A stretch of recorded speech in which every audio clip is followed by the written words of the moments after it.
Hello everyone. So let's start the advanced session of the school. So the second part of the school, we've done more than half, and we start with Nathaniel's second lecture. Okay. Here we go. So I thought I'd do a little bit just to remind us where we are and how this fits with a few other things. So when I first got here, which I guess wasn't quite the very beginning, Ruben basically gave a whole lecture about the objective function for reinforcement learning. That in these multi-step decision tasks, what the agent would like to do is maximize sort of cumulative, long-term expected reward, this big sum, this golden equation.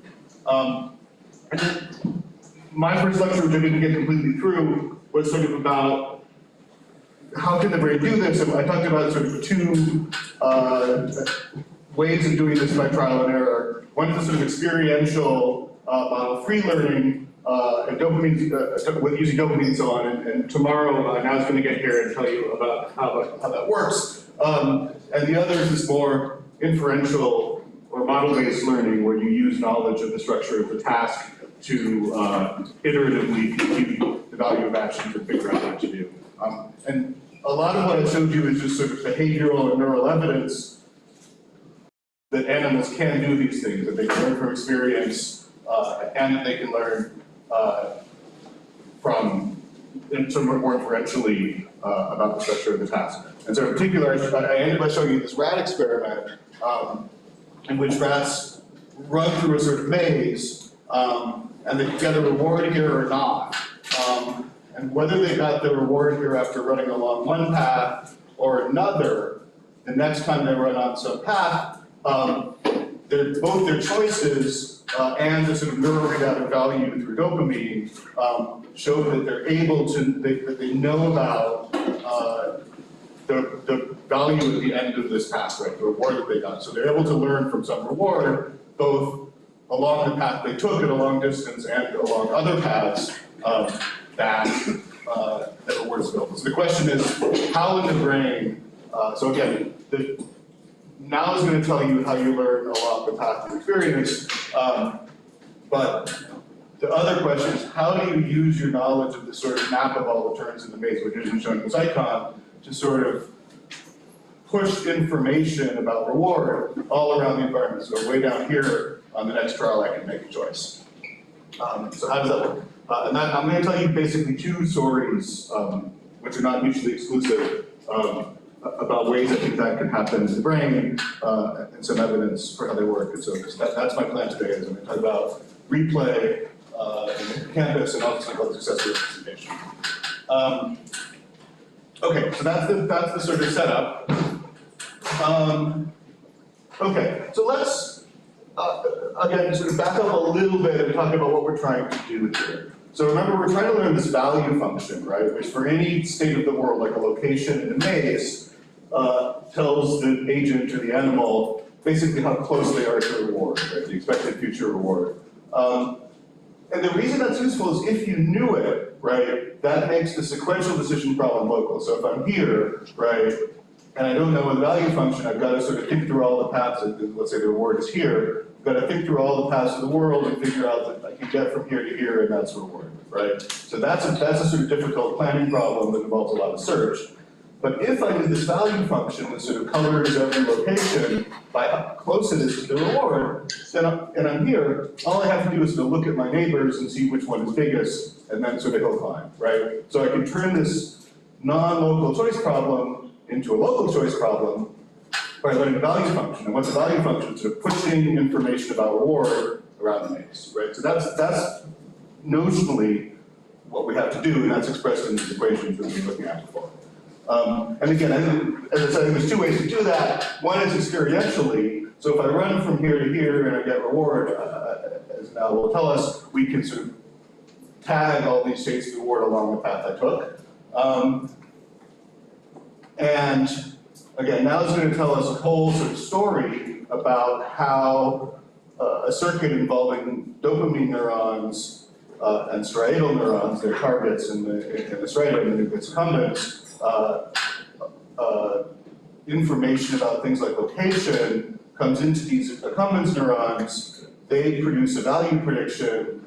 That value prediction is then used to compute a prediction error between what the true reward and what you got, and that's used to update the value prediction. That's a story that I think you're going to hear in great detail tomorrow. So that's the sort of circuit that we really believe is in the brain for doing part of this kind of learning, for learning from actual rewards and actual paths. And one idea is that another way one way to accomplish this more model-based or inferential kind of learning, learning not from actual experience, is to take the same circuit and drive it with kind of imaginary or sort of simulated experience, right? So if you imagine paths, and you imagine the rewards you would get along those paths, if you had the ability to do that, to simulate sequences of locations and retrieve the local rewards along them, then you could do learning simply by driving the same circuit, right? But instead of driving it now from real experience, you drive it from sort of imagined experience. And then the goal is just to build something that can produce that imagined experience. Okay, so that's the kind of big picture idea. Does this all make any sense? And that leads to an idea that's been floating around for a long time, but hasn't been tested very well, I would say, which is that one possible mechanism, at least in spatial tasks, for this kind of mental simulation is what's known as non-local replay in the hippocampus. So you probably know that John O'Keefe won the Nobel Prize for showing that units in the hippocampus, so the place cells, are tuned for location. So here's a trace of a rat running around an environment, and there's a dot everywhere, one particular hippocampal neuron fired. Here's the sort of smooth version of the fire rate function that neuron expresses, and you can see it's tuned to the location. The animal runs through this location, it fires, right? And I think everybody knows that. And what that means is, if you record, 100 of these neurons, then you can basically use a decoder to tell at any instant where the animal thinks he is, right? Just from the population that's fired. So again, I think this is probably familiar to all of you. One thing that's a little less famous about the system, but I think is actually more exciting, is that these neurons also sometimes fire places where the animal isn't, particularly when the animal's standing still. So these events called sharp wave ripple events, this is just an example from David Foster's lab. So in this is what's shown here is a decode of one particular event that lasts about 150 milliseconds. The animal's standing still here. This is the food well that he's about to run to. But what happens is, while he's standing still, a series of coherent place cells fire along a trajectory, kind of one at a time but very fast, like maybe 10 times faster than he would run. And the decoded location of those cells is shown here. But I'm not showing you the raw traces, but I'm showing you the decode. So the animal basically thinks about running a path from here to here. And then in fact, in this example, and typically, or not unusually, he then runs there. So this looks like some kind of anticipatory or planning information. And again, using the same circuits, but now representing imagined locations in front of the animal and not the animal's actual location. So this is, for weird reasons, known as replay. So it's playing out trajectories ahead of the animal. And so Brad Pfeiffer and David Foster in this paper speculated that this activity basically might be a substrate for the type of online kind of mental simulation that I was talking about, basically planning routes to places the animal wants to go. And you can think of that again in terms of reinforcement learning as spreading value along this path the same way you would, and perhaps even using the same structures as you would if you had to experience that path and experience the reward at the end of it. So this seems like a great idea, although it's not, in these experiments, they're directly demonstrated, but it's at least a good hypothesis. So it's worth sort of thinking about, if this were true, I think we could learn a lot of things immediately about how planning works. And so obviously it could help us do the kind of thing I just showed you at the start of this talk and at the end of the last one. Nathaniel? Yeah? Just a question about the logics of these talks, is that if I can simulate, I have the information already, so there's no information coming from outside.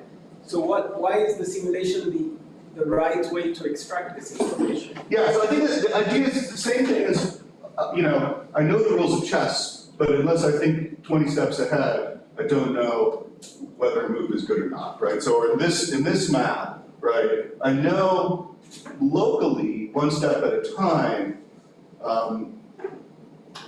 where I can get, and locally where the rewards are, but figuring out a path from a distant location to a reward involves sort of adding up in the Bellman equation, which I don't have in front of me right now, it involves adding up multiple steps, right? So there's a computation to be done to go from this kind of one-step representation to a kind of long-run value, right? And that's what we think is going on here, right? The two ways of saying it, one is pushing value around the maze non-locally, is like adding up reward along a trajectory, and the other is sort of computing long-run sums, right? But that involves work, even if you know each of the sort of elements of that, you've got to knit them together, right? Is that, go ahead. So this replay helpful for planning, but not for learning, right? Well, let's get to the next slide. Let's see. So let me just push back on that slightly first. I mean, if planning is not that different from learning, right? So if I know things about where rewards are in the world, and I figure things out about routes, basically, or how close things are, other places are to those rewards, and I sort of remember that, that's kind of like learning, right? In fact, it's arguably exactly the same as if I ran along that path and learned that it's a short path to reward, right? So that's the sense in which planning and learning start to sort of blur together, right? And that's indeed the idea that you can use knowledge about the local indices of the world to drive sort of experiential updating learning, the same kind of reward learning circuitry that we've used for learning from experience, and sort of those are interchangeable, right? And it's sort of the same thing. Okay, so anyway, I'll say some more about that as we go forward. But just about the chess example, so yes, you planned maybe some rules, but you also have some kind of fuzzy global knowledge about what kind of predictions are Yes. So you not only simulate, but you maybe have several. Yes, there's more going on in chess, and there's probably more going on in spatial navigation too. This is sort of a stylized example that isolates one piece of it, right? But that's absolutely right. You learn features of what types of situations are good, a fuller model, and a little bit of what I'm going to talk about in the second half is somewhat relevant to that, but that's absolutely a fair point. Good. So anyway, so let's just think a little bit about what it would mean if this is for what it's supposed to be for. I think there's a couple of things you can infer immediately, which is sort of interesting. So this SWR stands for short wave ripple, which is the events in the EEG when this happens. So the first thing is that what you see here, animals stand still and you have this replay, so-called replay of these trajectories. They often do a bunch of them, or several of them before they move, but they do them one at a time, right? So this is sort of a serial thing, that is, it's not a sphere, it's not a cone, right? The animal's thinking about a path, and he's thinking about another path. And that's probably because the hippocampal place cell system is an attractor system, right? So it can only represent one location at a time. So that means that if the animal needs to search, as you do in chess, right, for a whole series of possible trajectories, it has to be prioritized, or it has to be done serially, right? It's not a parallel thing. For probably the same reason, as I mentioned a couple times, this happens when the animal's standing still. When the animal's actually running, the place cells are predominantly keeping track of where the animal actually is. And again, this is an attractor that can't sort of do both at the same time. So this sort of a kind of just embodied in the representation, if this representation is used for both running and planning, there's an opportunity cost to planning, right? The animal has to stop and think. Either you can stop and think, or you can keep running. And the third thing, which I haven't mentioned yet, and this speaks to the relationship with learning, is that when I first got into this idea, I talked to my hippocampal collaborator, Lauren Frank, about this, and he said, Nathaniel, this is nonsense, it's complete hogwash. And the reason is, in my experience, in my lab, we don't see a lot of this forward planning at all. What we see is there's some of it, but we see much more non-local replay. When the animal gets to the reward, we see backward trajectories behind it. And which we know they're backward because the play cells in some situations are oriented with respect to the animal's head direction. So you can actually see replays behind the animal rewinding along paths he could have come from.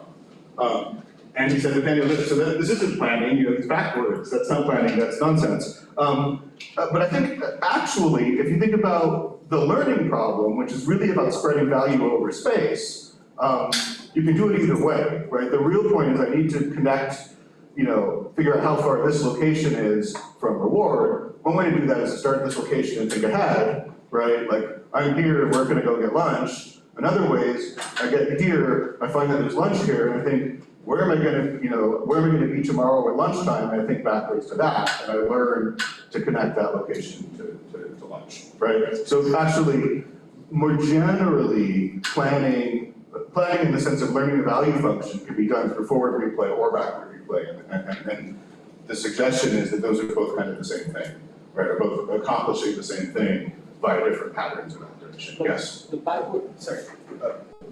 Yeah, go ahead. Isn't the backward much more expensive? Why, in what sense?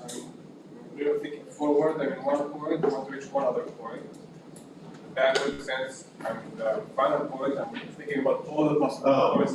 Well, either way, there might be a branching tree of possibilities, right? And you have to be selective. There is you can solve a maze backward or forward, right? And depending on exactly how the walls work and stuff, one or the other might be easier. But both of them involve making choices about which path to trace over, right? And I've done experiments, a number of people try to do experiments now that manipulate the sort of graph of the environment to try to make the branching factor worse for forward versus backward. Or worse or better, so try to favor one or the other just based on which one has it. For the reason you're saying, there might be cases when there's a lot of fan in, and then backward would be hard. There might be cases when there's a lot of fan out, and then backward would be easier.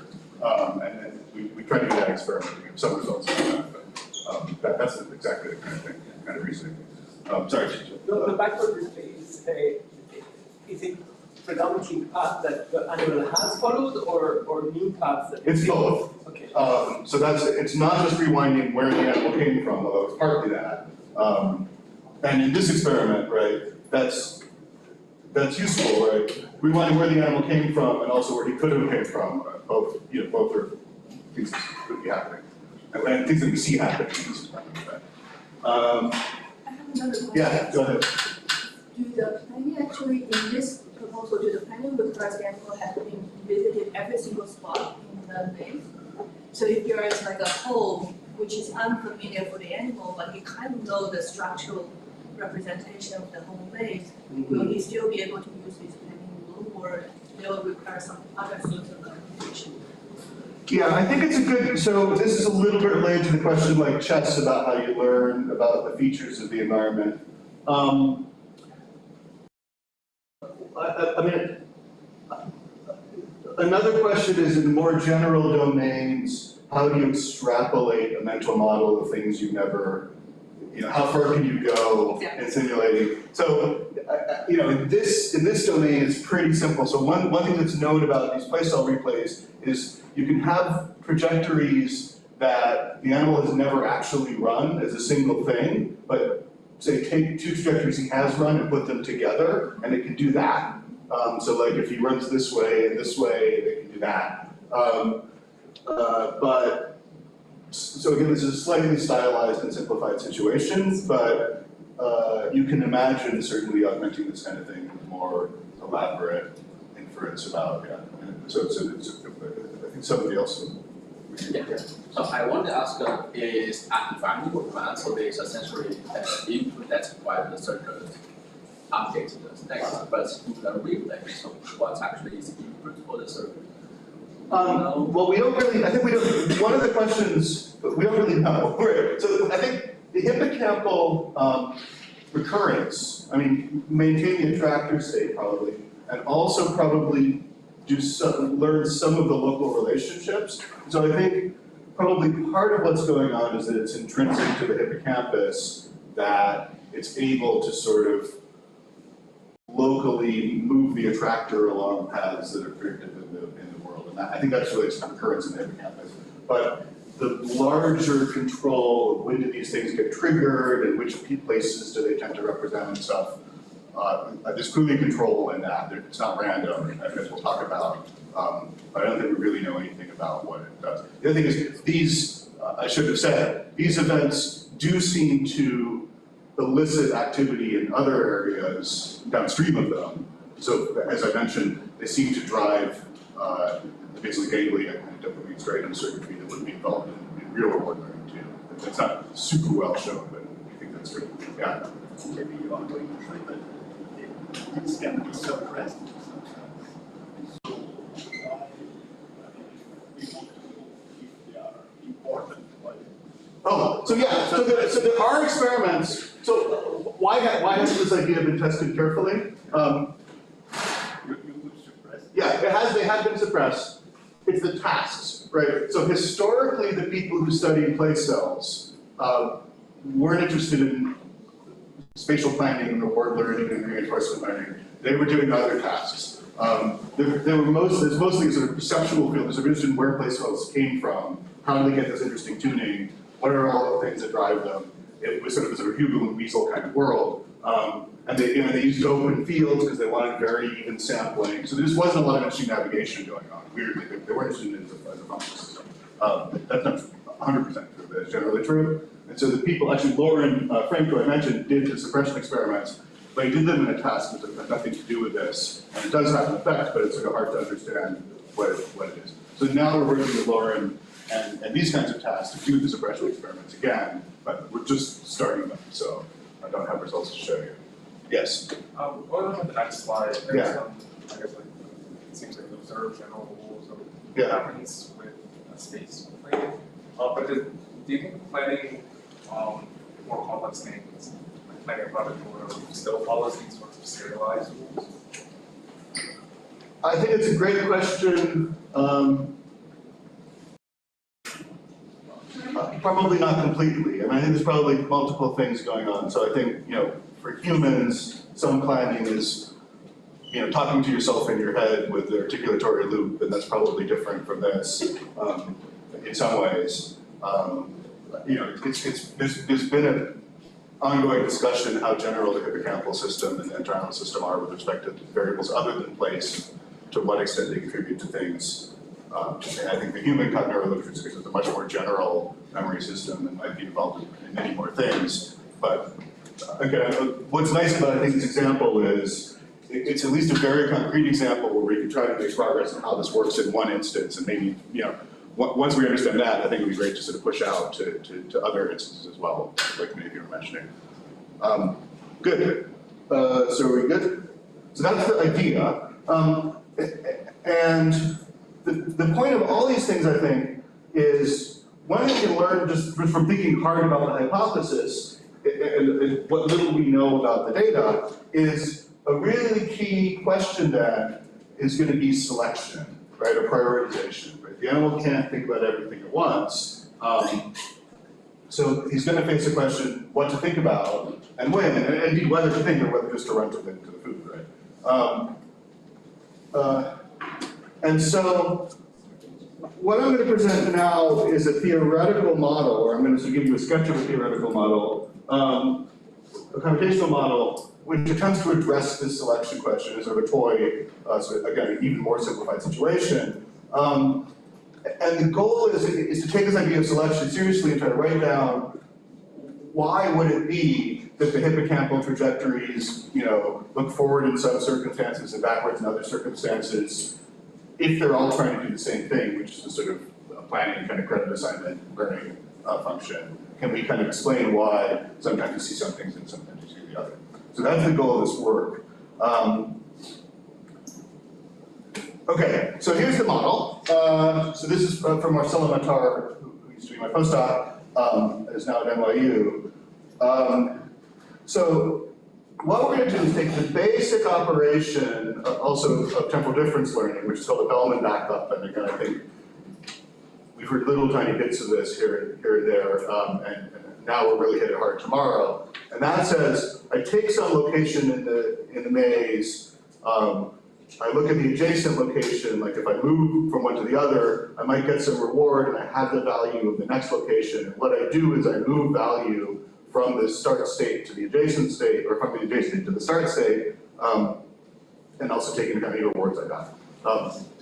So that's the sort of core operation in sort of experiential temporal difference learning, and that's how we think dopamine works for actual experience trajectories. It just does this over and over as you run.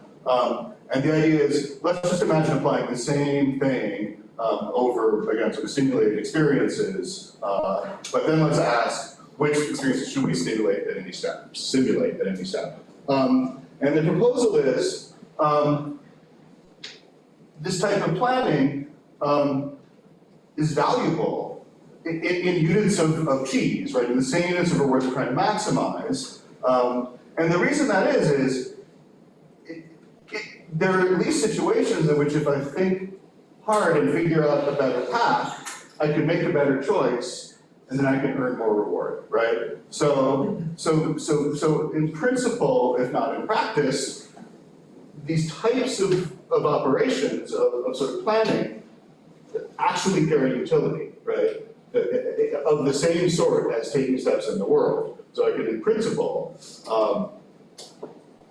evaluate or approximate the value of doing a step of thinking in the same units and kind of for the same reason as I can evaluate taking a step in the world, right? Thinking can help me get closer to cheese by helping me make better choices later, right? And that will bring me more cheese sooner, if it works. So what Marcelo did, and this is kind of common logic in things like exploration and value information. So there is work on this kind of thing in reinforcement learning about collecting information in the world to sort of gather up, figure out how to behave better. So that the question of exploration is sort of math about this. So what Marcelo did was try to define and write down the expected value of this backup information as a function of sort of where you are in the world. And then just the argument is that you would prioritize your replay on the basis of that. And then the behavior of this function would help us understand why replay is. So again, expected value of replay for being somewhere in the world, for replaying some location in the world, and taking some action from there, like left, right, up, down, is how is my cumulative expected future discounted reward, how my value going to change following that operation compared to before. And the main kind of technical result of this paper, which I think is quite beautiful, as Marcelo proved, that this quantity can be factored into the product of two terms, which he called need and gain. And you can think of this as like an expected utility, and so it's got a kind of probability times a magnitude.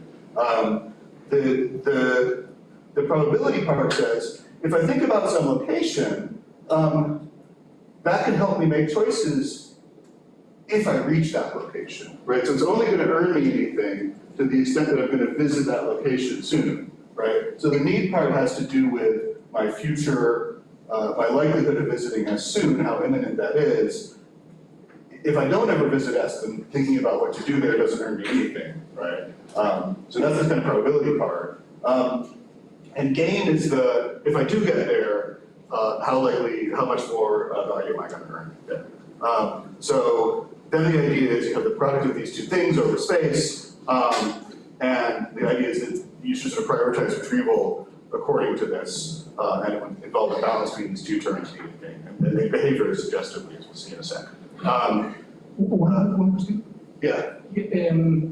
So does this quantity depends on the current state of the agent? Yes, it depends on what the animal knows. Here's some equations. So for instance, this depends on the current policy. This is the expected discounted future occupancy. This says how likely am I going to be in state T, some discounted over future steps, like this representation. That's the need, right? So that depends on your policy.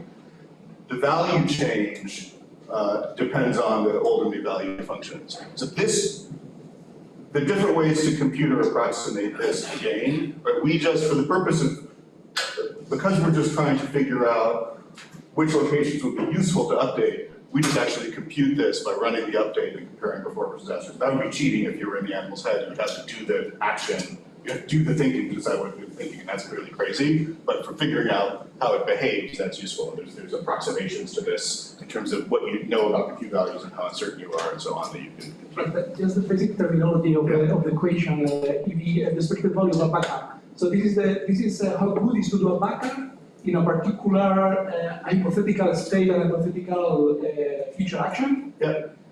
Once you are in a particular state, so why you're in a current state? So why this current state doesn't show up?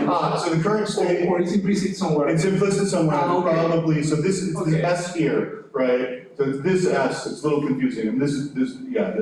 So here's the S. Here's where I am. So there is This is what I'm thinking about. There is an additional S here. Yeah, this is a conditional on my Okay. current S here, here and everywhere. Thank But you. not just the current S, also the Q values and the policy and stuff, right? Yeah. Because it all depends on what I know. All the sufficient Right. statistics. Okay. Yeah. Okay. Thank you. Yeah. And the details are in the paper, but that's the big picture. It's how likely am I going to be somewhere, and what would I earn? How likely am I to sort of make a better choice if I do some thinking about my location? But what's interesting about these things is they sort of have opposite effects in terms of where they want replay to go. So need, as we mentioned, it is higher for locations the animal's about to visit. So it favors forward replay. It wants to think about the places it thinks the animal's about to go to. So it's like, I'm here, and it's most important to think about the places immediately ahead of me. So need in general wants to, if you were just maximizing need, you'd be sort of thinking about the space in front of you. And gain has just the opposite effect. So one way to think about this, you start with an empty value function, you run all the way to the end and you find the cheese, then experience teaches you directly that the point adjacent, going north from the point adjacent to the cheese is there's high value, right? And that means there's one more place in the world where, I found something out, there's now one more place in the world where I can do this backup and learn something new, and that's the place immediately behind me, right? So this big gain, once you find something out, you have big gain behind you to push information about rewards you discover backwards. And then once you've done that, you have gain behind you again. And once you've done that, you have gain behind you again, and so on. So holding need constant, or thinking about gain basically wants to drive learning backwards, drive reverse replay, specifically triggered by sort of finding rewards and things like that. And so then you just multiply those two things together, depending on where you are and what point of learning you're at, and you get forward and backward replay at different times. And that's basically the point of this paper. So, and what Marcelo shows is that, and I'm not going to go in great detail through this, but in a bunch of experiments over many years in which people recorded replay in different circumstances and sort of catalog what it does, this model kind of explains a lot of that. So I think I already mentioned, I should have mentioned, one classic finding is you tend to get forward replay, this is data from Zaki, but it's been shown a number of times, sort of at the beginning of a trial when the animal's about to run somewhere, and then at the end, when you get to the outcome, you tend to get reverse replay, and that's, I think, for the reasons I just said, basically how this model behaves. Need predominates at the beginning, and then gain predominates at the end when you get sort of prediction errors. So the model reproduces that. There's a sort of subtler thing, which is that this reverse replay is actually not always there. Like you might think, well, you get to the end and you get surprised, and so you've got to do some learning, and that drives reverse replay. And it's actually sort of subtler than that, because there are some surprises, like when an animal is shuttling and doesn't get reward at one of the sides, but it just has to keep shuttling. The surprises basically aren't actionable and wouldn't help you make better choices. And those are also cases which you actually don't see replay, where there are other cases which seem quite similar, like where you shock an animal at one of the sides of this and then he stops going there but thinks very hard about it, where you do have gain and game is telling you to avoid the replay helps you avoid the shock zone in that case. Yes? Sorry, can you re-explain why in the first case the animal, when you say non-actual? Yeah. So this is a case where, I mean, this specific experiment is a little artificial, but the animal basically shuttles back and forth, and his job is to go from one end to the other of the track. And what you see is, if he gets to the one end of the track and he doesn't get the reward he's supposed to get there, he just keeps shuttling. And you don't see replay in that case. So that's a case where you could actually learn that there's less reward than you thought there. But if you work out the sort of gain equations, it doesn't actually matter because you're just going to run here and get the reward and keep going. Like there's no, that's what I mean by actionable. The gain is defined in terms of doesn't change your choices.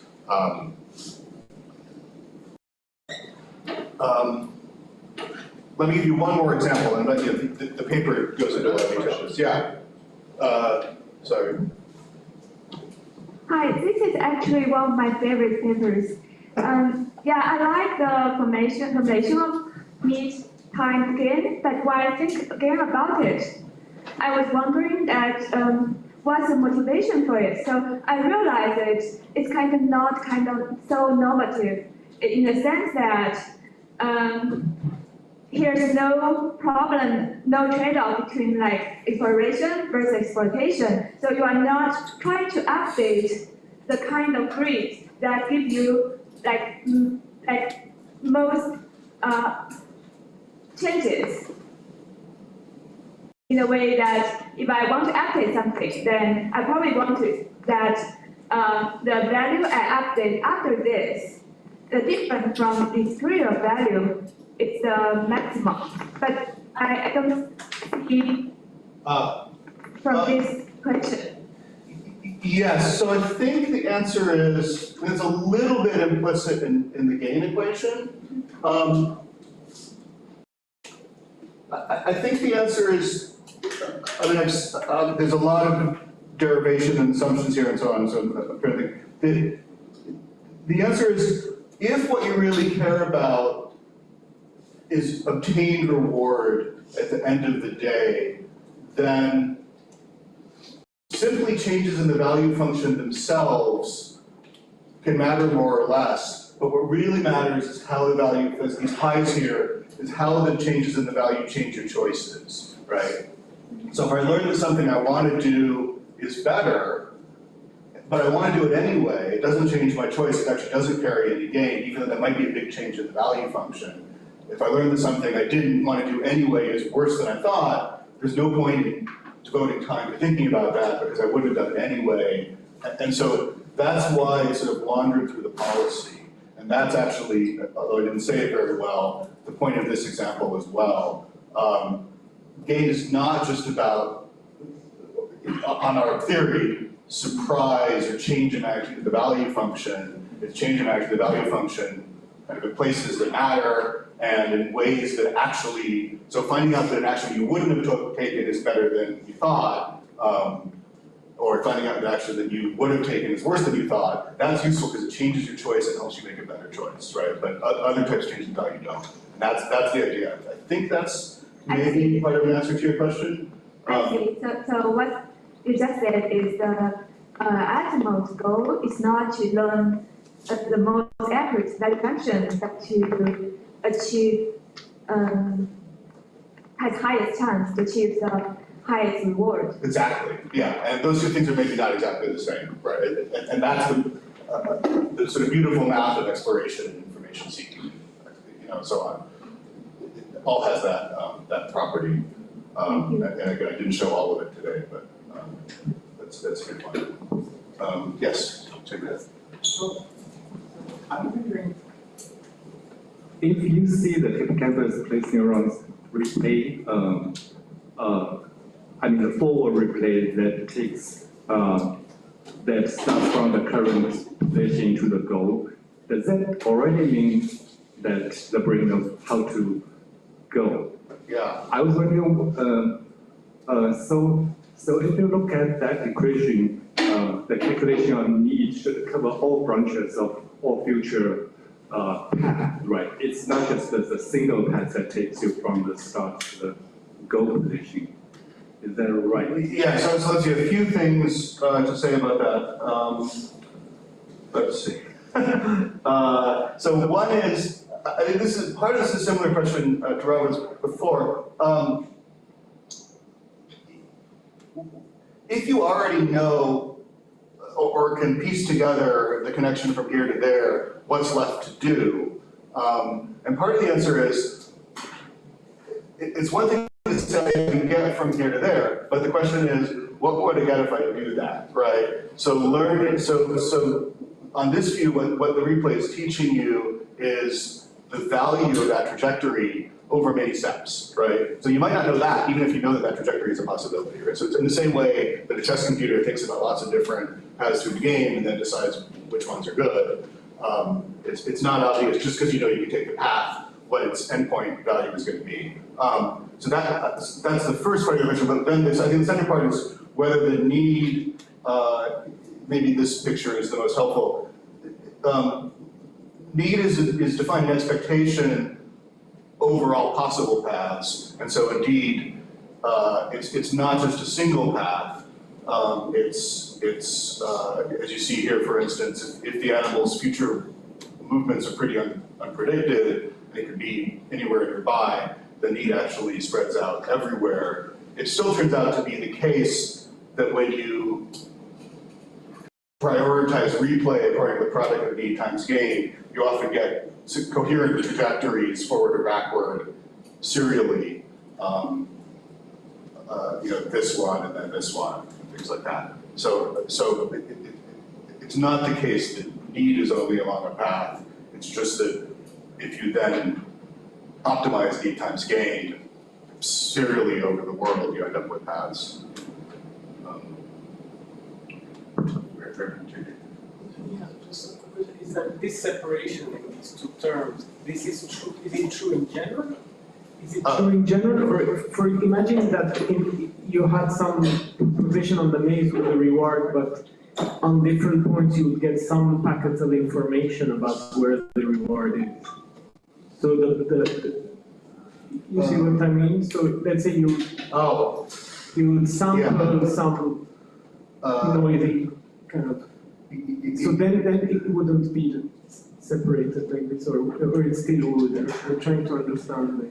I think this is, this follows from this theorem called the policy improvement theorem in Markov decision processes. And I'm trying to think, you know, there's a ton of assumptions under which, I think the situation you're talking about, although it ends up actually resulting in somewhat similar math, isn't a Markov problem. It's a sort of semi-Markov or partially observable problem because there's some hidden information that you get later. So those kinds of those are also interesting problems of exploration. And sometimes you can also express those in terms of need times gain. Sometimes you can't. But the integrals that underlie the gain here are basically the same. And the sort of principles are similar. So, but yeah, talking about particular situations, I think. But this is also a greedy thing, so that it decomposes one step at a time, and that's maybe not necessarily what you want, but that's part of it, technically. Great. Yeah. Another question, following up the comments by Hank and Mina and Robert. So I think that here an important discussion is I mean, this lies generally in the field of meta reasoning. So thinking about the problem, and there is this notion of expected value of computation by Russell and others. So this is one instance. It's similar to that, yeah. It's one instance of that idea, but that field lies or falls into an important conceptual trap, which is that in order to compute this expected value of computation, you need more computation. Yes. And eventually you will need to actually to compute the expected value of the computation and so on. So you fall in this infinite regress. So I think that this discussion is important for the students so that they... Yeah. So let me just say again. Just to formalize my question, because that was something that... So in your particular example, if you have to compute the expected value of a backup for all the backups, So why don't you use Yeah. all the backups at the end to Yes, yes, absolutely. So there is no reason to compute this expected value of backup if at the end you're going to choose just one backup. You know what I mean? So that's a how do you great. conceptualize the whole thing? Yeah, that's a great question. Let me unpack that more because that's super important, and slightly hidden by the way I presented this. So, if I were trying to build a better, robot, this would be worthless, right? For the reason you say. So what we literally did to run these simulations was go to every point in the world, run the backup, make a big table of those, maximize it, and that's clearly crazy, right? That doesn't help you figure out what. So I totally accept that and admit that.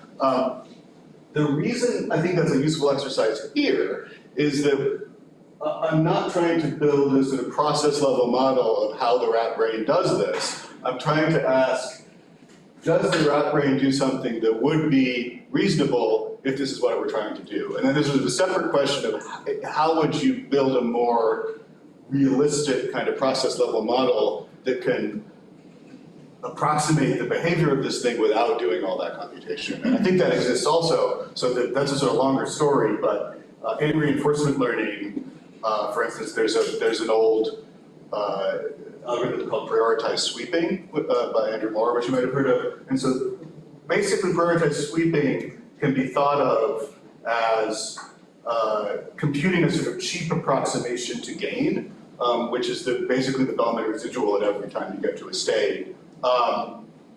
Storing that in a sort of sorted list, which you can do sort of for free in a computer, or for low cost, and then optimizing backups over that. And so that actually is helpful. And we can understand that as an approximation to this equation, which approximates gain using the absolute Bellman residual and ignores need, right? And so one thing you can say immediately is you can probably improve on that by multiplying the thing in the priority queue by need, right? So that's the kind of thinking when we're trying to build a better system. But I don't mean to hide the fact that this is by itself not a complete process level story of how the brain is going to compute this. And we sort of worked on some of that separately.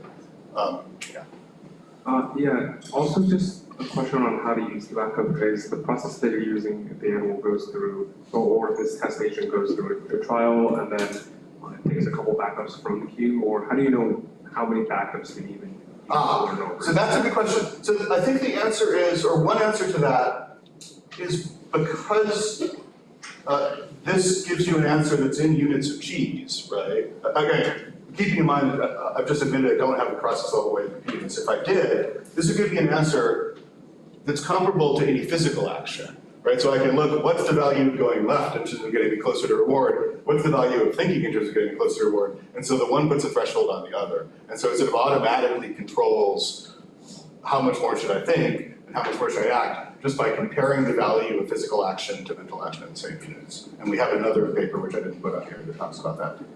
Agrawal is the first author. Good. Well, I think I'm actually getting toward the end, and I only talked about half the things I was going to talk about. That's fine. It was a good discussion. I'm happy with that. No, but we started with 10 minutes late. Why don't you take 15 minutes and you do a short talk? I can sort of summarize the second half. Let me finish this up. So I did one more example of how this sort of helps us think about things. And again, I think it's right. It produces a lot of questions going forward, like how would you actually make this work, and so on. There's been one of the things that's really confusing about this literature on place cell replay is there were different papers that said if you overtrain animals for a long time in the same environment, you get less replay or you get more replay, and they seem to contradict each other. And we think what's going on, and I forget that this is data or simulation, but it looks the same. We think what's going on is that depending on kind of what statistic of replay you measure, like how focused it is over space versus how much it occurs overall and so on, you end up with sort of opposite answers. And basically the reason you end up with opposite answers is that need and gain in our model change in different ways as you learn a lot about the environment. So need gets more focused and gain gets smaller. And so depending on what you measure, you actually see some measures go up and some measures go down because some of the basic tracking need and some are tracking gain. So that's just a very high level, and the paper is full of lots more examples. how I think this way of thinking kind of rationalizes a big literature, and that gives us some confidence that what replay is for, in some sense, might be related to this function that we hypothesized, and others have hypothesized for it as well. Okay, so let me recap sort of this part of the talk then. So what I've said, going back to the previous lecture, is that we have evidence from things like, but not only from rats running in mazes, that the brain is able to sort of push value non-locally, taking into account routes and barriers and so on, sort of model-based credit assignment, although it doesn't do this exhaustively in the sort of model-free parts as well that we're going to hear about tomorrow. And then I've tried to argue today that we can hypothesize at least that hippocampal replay might give us a window into how this is happening, kind of one path at a time. And the thing I think that's interesting in the sort of meta-control, meta-reasoning idea that emerges from this is that really points to a key role for selection, right? You can't think about everything all at once. You have to sort of choose what to think about in each step. And that might give us a little bit of insight, a little bit of leverage into figuring out what's really being sort of, what's the function, what is this replay optimizing? And this gives us sort of a granular view on this meta thinking kind of question, which is, at one level you're trying to decide whether or not to think at all, but more important in some sense is sort of steering your thinking to figure out which of all the possible things you can do in the world, which are the ones you should sort of pay attention to. So now the thing about this, of course, is that, as I mentioned and as we've discussed, this is not, these experiments that we sort of gathered up in trying to write this paper just aren't the right experiments. People weren't doing reinforcement learning. And hopefully the right experiment is the one I showed you a couple days ago, where you actually have rats running mazes and barriers moving and the words moving and then having to actually do reinforcement learning. And so we now have hippocampal recordings, and we're starting to do these causal manipulations as well to try to test the role of sharp waves in the behaviors and the neural value signals that we're measuring in these experiments. And so that's really the next step. I guess I could have one slide to show you that I think I have in the slide. We're just starting that. It looks like we haven't replayed the times you expect, and it actually looks like it might be mediating this value movement, but it's early days, so I think we'll know soon. Okay, so that's one story. And maybe in the last 7 minutes or so, I will tell you a whole other story, or at least give you a kind of sketch, and that's fine. I have no, this is also published, so you can always go through it. So I told you this story about sort of computing and reusing, and here's the value function, right? And I put the max back in the value function. So this is something that Ruben had, and I had sort of left out up till now. And I want to come back to this because I think it's actually an important point. And what I'd like to do today is talk about one more kind of shortcut that I think the brain might also use to help this sort of computation work better. And that's more nimbly representing or more abstractly representing, in effect, the set of possible paths through the world in a way that is so-called temporally abstract, that captures multiple steps at once. And this is something that you mentioned maybe the previous time. If you bundle things together, then searching over them is simpler. And that's an idea that runs across a lot of reinforcement learning and so on as well. I think that's the trick the brain uses as well, and I want to say a little bit about that and one problem that arises when you do that. Okay, so one way, I think we could probably now sort of step back and say, one way we can tell what representations have historically, behaviorally tried to tell what representations the brain uses to solve these kind of sequential decision problems is these transfer tasks. So what computer scientists call transfer tasks. So you teach the animal something, like you let him run around a maze with no food at all. You teach him something else, like you put him at the end of the maze, you show that there's food there, and then you test it and see if from somewhere else you can figure out how to get to the food. so that the experiments I showed you sort of have this form of not necessarily exactly phasing this way, we discussed them this way. And the general finding is that animals can do this, and it's because they learn something like a transition model in this first step, and then they learn the sort of reward lookers in the other, and they can sort of put them together, right? That's basically the story I told you. Why is it so hard? Again, I mentioned before that one reason it's so hard is that there's lots of steps in this equation. But I want to mention something else now, which is that there's a bunch of maxes in this equation. So going back to Rubin's lecture, the optimal value function at every step says, I'm going to take the action that's best with respect to the sum of all other possible steps, and so on down the line. And so there's this sort of interdependent, if you actually try to optimize this, what to do now depends on what you should do later, which depends on what you should do later everywhere around the maze or all the places you encounter. So you get this awful kind of iterative, nonlinear kind of joint optimization to solve this problem. And so far I've sort of hidden that or ignored that and not shown you the maxes, but that's another reason, and we've touched on it a couple of times, but that's another reason this is a hard problem. Another way of saying that is, if the animal's trying to get the cheese over here, and then I move the cheese over here, that changes values and also the action the animal should take at a whole bunch of different places. So there's a sort of coordinated change in the whole sort of relationship between paths and stuff over the world. And that makes it hard to do the thing I was suggesting that we might want to do, and you were suggesting we might want to do, which is to think about sort of packages of moves all at once, right? So, you know, if the cheese is here, then this package of moves is a very useful package of moves. If you move the cheese here, then that's not right. You sort of bundle things together that you wouldn't do.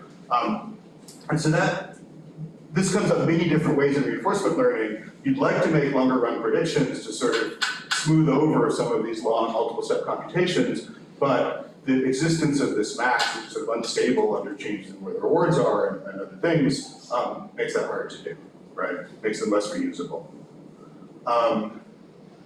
I'm trying to think exactly what to say about the rest. I think there is a sort of classic idea called the successor representation, which is somewhat popular in reinforcement learning and reasonably popular in neuroscience, which basically ignores this problem, takes the max out, and says, if we fix the future action selection probability, which is one of the versions of the equations that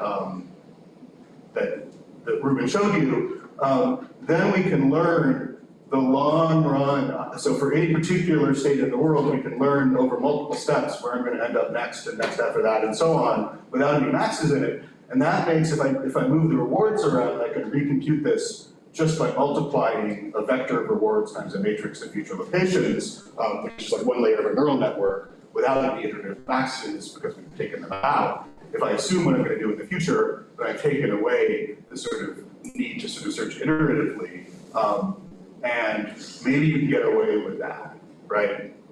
And so this is sort of, some people view this as an intermediate idea between model-based and model-free learning, where you learn this sort of model of the world that skips a lot of steps, and then you connect it to rewards, and if you swap the rewards around, then you can just recompute it over easily. The problem being that this isn't really the thing you want to compute. It's sort of the wrong objective function.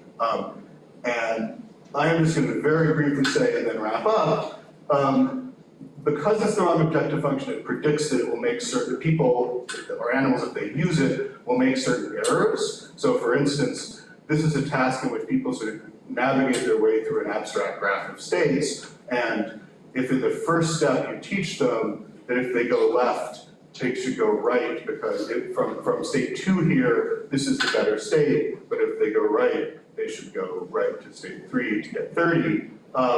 Then the successor representation that they should learn from this is going here is associated with going here, but not going here, right? And so if you then put a bunch of reward here, such that now at the top of the maze, the person should go left instead of right, because 45 is better than 30. If you use this equation, and I'm saying this very fast, people will sort of miss this reward, they're sort of blind to it. Even like I tell you there's sort of 45 here, and the way to get here, if you sort of reason through it, would be to go here and here. If you just consider the long run state two-step sequence you get by going this way, on the previous policy, you would look at this one and you would miss this one. And long story short, people make that error, but only sometimes. And so we think that people are sometimes relying on these multi-step expectancies of the sort. I think that associated with successor representation but not always. And we sometimes do more sort of computation iteratively to figure out what to do. We have a longer story about how that works, which also relates to grid cells. But so let me just skip all of that and say, in summary,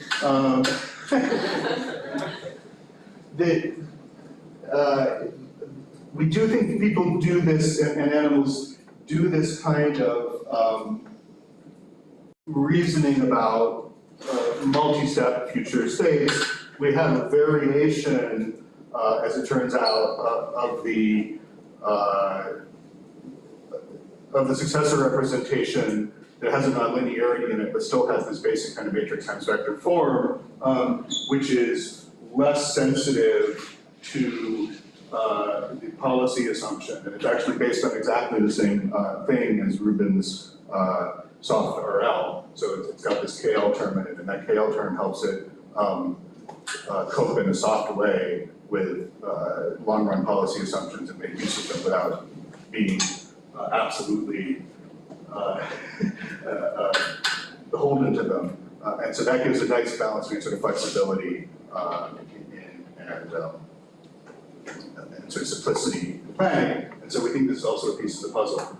This is the paper. I'm happy to talk about people if they want to hear more about it, but I think in the interest of keeping to my schedule, I will stop here and take any last questions.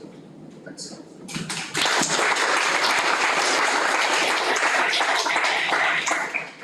I have a question going back to the first part of your talk. So I think the theory of linking a replay to learning in general is very elegant. But I've read the Mathematical and Dot paper several times now, and one thing I'm always struck by is kind of the small effect sizes of the behavioral data from experiments relative, for replay, sorry, not behavioral data, the replay data, the differences in the bar graphs relative to the prediction from the model. So the question is kind of two parts. One is, do you share that sense that the data is kind of surprisingly weak relative to model predictions? And so maybe part of the answer is that you go the wrong experiments have been done, and the new experiments will allow larger effect sizes. And some other things I'm thinking about just kind of the Foster work, where I had the sense, I'm also curious if you comment on this part, where I had the sense where replay, one is frequently not ordered, but then also it tends to be more correlated with where the reward was before, not where the reward is now. And that seems to me just something that kind of conflicts at a level of intuition with the idea that replay is like the main mechanism that drives learning. Yeah, so there's two good questions. On the first one, I think I would answer that they're just not the right experiments, and hopefully, the point of the theory is to give it a set of testable predictions, and now we're going to do those tests. So that's one question. And the second question is more recent results from Gillespie and also Gillespie and Frank, and also Carey. So what Matt's referring to is there are two experiments now, maybe three, in which animals are doing some kind of trial and error learning, and it seems like a replay. So the prediction of these types of value learning models is that, or a prediction, is that the replay is basically teaching the animal what to do, and so the replay should sort of lead the behavior as the animal figures out new things. So that in these experiments, they move the rewards around, and the animals find the new rewards. And the a couple of papers now have reported that the animals find new rewards and reliably navigate to them faster than the replay does, basically, and the replay sort of flags the behavior. So I have a lot to say about that, but I think the main thing is we have another paper about that updates the Matar model with a slightly more general formulation of what's being computed, and actually relates to successor representation. So if you're using replay to learn not just the current value function, but routes to other possible goals, because what you're actually learning is a successor representation, you're learning how to get to possible goals that you might encounter in the future. It sort of preserves all the original predictions, but in cases where things are moving very dynamically, and you can reason about where your future goals might be, you end up having replay to those things. We think that's what's happening in the Gillespie experiments. But again, that's a sort of a further step beyond the stuff we talked about today. But that paper, yeah. Maybe just one real quick follow-up question. My sense is that one alternative hypothesis for the role of replay is that instead of telling you, instead of teaching animal where the reward is, it's a way of preventing forgetting of prior locations, which is kind of potentially related to the SR as well. But I'm curious, what you feel about that, how possible that would be relative to existing models and data. Yeah, I think the sense in which the second paper I talked about somewhat formalizes that idea. I think exactly what it means to prevent forgetting about prior locations or what it is that is teaching you or maintaining and why is a somewhat subtle question. And I think, I do think something like a successorification, which is basically maintaining routes to other locations, even when you're not actively exploring them, is indeed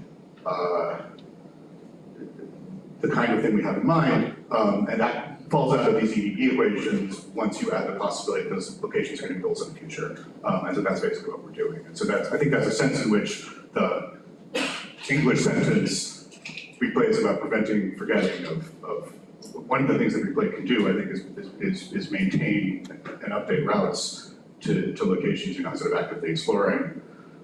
That follows from this kind of reasoning in a slightly more general case, because those routes, if you take into account the possibility those routes might be future goals, that they have UDP, and then they become targets of replay. Yeah? So other than this asymmetry, forward routes and backward routes, and expert routes or naive routes, do you see any differences in paths that routes replay? I'm sorry, differences in paths that routes replay over the course of learning? Yeah. Isn't that something you would expect with learning, that with learning I would only take certain paths? Yeah, so I think we certainly think, I mean, there's a bunch of things going on, but we certainly think that, as a task becomes kind of habitized, right, and the animal only runs certain paths, need becomes much more focused, and gain becomes smaller, at least leaving aside the possibility that in its cases, so if it's just a single fixed task and the animal does it over and over again, we expect that replay is going to get more focused and less, and I think that's what's seen. In the case when things are moving around dynamically, such as in this Gillespie data and our experiment, we think that there's still going to be replay with respect to future expectations about change rewards and future phases of the task as well. And so this conversation we're just having with Matt, I think, is one example of that, but I think it still remains to be seen in the sort of goal space of tasks, exactly how it's all going now. Okay, so thank you again, and let's take a 15-minute break and start at 10:35. Thank you very much.